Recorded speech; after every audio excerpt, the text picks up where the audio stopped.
अगदी जलद व अचूक बातम्यांसाठी पाहत रहा महामीडिया 24 सदैव तत्पर। हातकणंगले तालुक्यातील टोपेतील शतक महोत्सवी छत्रपती राजाराम विकास सेवा संस्थेच्या संचालकपदी वीर धवल भगवान पाटील यांची बिनविरोध निवड करण्यात आली आहे। संस्थेचे संचालक भगवान पाटील यांच्या निधनामुळे रिक्त झालेल्या जागेवरील निवडीसाठी विशेष सभा आयोजित करण्यात आली होती।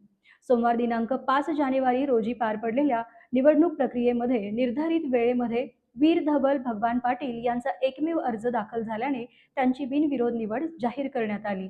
ही निवड जिल्हा उपनिबंधक सहकारी संस्था कोल्हापूर यांचे प्रतिनिधी तथा अध्यक्षी अधिकारी युसुफ शेख यांच्या अध्यक्षतेखाली जाहीर करण्यात आली।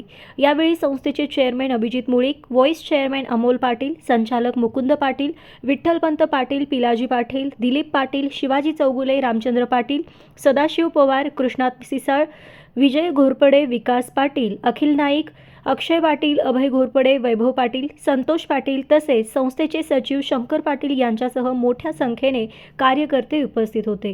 निवड जाहीर होताच उपस्थितांनी गुलालाची उधळण करत फटाक्यांची आतिषबाजी करून आनंद साजरा केला।